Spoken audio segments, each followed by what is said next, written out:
Hey everybody, Tim here with tonight's episode of Star Trek The Next Generation, Season 6, Episode 24, Second Chances. So this is a fun episode. I really like this one. I remember when I was little and I watched this for the first time, I was kind of like, oh, I've seen every episode of Star Trek, and then this one came on and it just blew my mind because I'd never seen it. And it's a good one. So the Enterprise goes to a planet that you can only pretty much get access to every 8 years. And Riker talks about how he was there 8 years ago on the Potemkin, I think he's called it, and they almost weren't able to beam him back.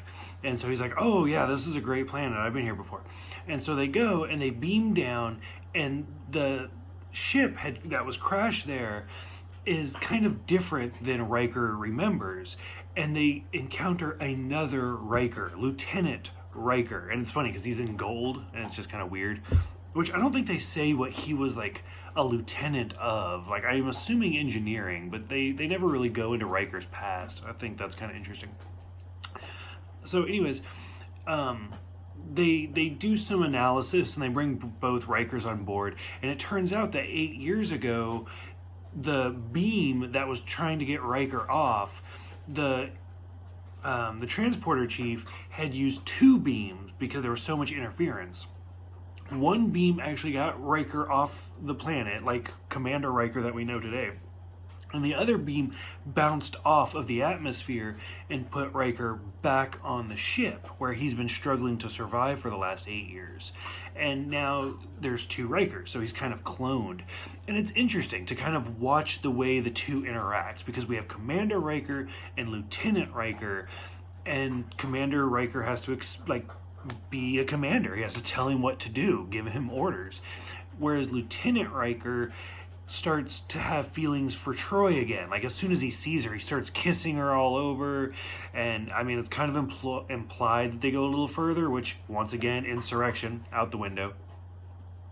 And he calls her Imzadi, and so there's all sorts of stuff. And so 8 years ago, they were clearly together. And at one point, at the very beginning of this episode, Commander Riker is doing a concert with his trombone, and Deanna asks for Nightbird as a request, and she tells Beverly it's been 10 years and he still can't get this song. So clearly they've been together they were together for a while before the series got together, or before the series started, they were together. And so it's kind of interesting to watch Lieutenant Riker instantly get those feelings.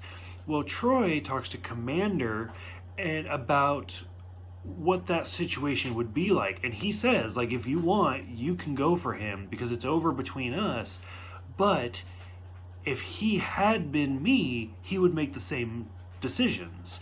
So to kind of keep that in mind, and we kind of see that play out where he gets he's offered command on a different ship, and he takes it, and he tells Troy, it's going to be a few months before I come back. And instantly Troy is just heartbroken that she can see the same things happening again. So this episode was directed by LeVar Burton, aka Geordi LaForge, and he does great. I didn't look it up. I should have. If this was his first time directing, it's his first time directing for Star Trek, and he does a really, really good job. It's really interesting. He does a lot of fun techniques. You can kind of tell some of them where you can see the side of one of Jonathan Frakes, and you can tell it's a double, but he has a beard, and it's a really well done shot. And it just kind of flips back and forth. And in the scenes where it is two of Jonathan Frakes, where he has to use CG and stuff, it's a great job. He does really, really good techniques for the first time directing, and for all the little camera editing that's involved with having one actor in two different roles. I think he's great. The one thing about this episode is they end up playing poker. The two Rikers, as well as Worf and Data, play poker. And I understand the point of that scene and how it was supposed to be allegorical for the two facing off against each other, and especially at the end where Lieutenant says, "You've always had the better hand," and storms off because Commander Riker's the one who got away, so he has the better life. Personally, I still want to see what the cards are, because even if he did have the better hand, I don't know. That's just me, that I don't know. I don't like mysteries, and I just want to know what the cards are. That's just me. This episode gets a follow-up, or a sequel, if you will, in Deep Space Nine. It's the episode where Jonathan Frakes it's the only episode of Deep Space Nine with Jonathan Frakes, and he plays Thomas Riker in that. So it's kind of cool that they don't just write off Thomas and they just forget about him. They actually do carry him on for just a little bit. I kind of wish they would have carried him on more. There's been a lot of rumors for this episode. Like, there were rumors that they were going to kill off Commander Riker and then just have Jonathan Frakes play Thomas as a lieutenant, whereas Data would then become the commander. That's too much for me. I wouldn't have dug that. I'd heard rumors that originally Thomas Riker was part of the people they were considering for Voyager. I could have gotten behind that. I could actually dig that if he was part of that Maquis group and Jonathan Frakes got to play a totally new Thomas Riker for Voyager. Personally, I would have been totally down. I could have separated it in my mind. I don't know if most fans could have, especially in the 90s, but I think it would have been kind of cool. So for those who have seen this one, what do you guys think about the cloning thing? Do you think that it was a cheesy cop-out writing thing? Do you think it was great?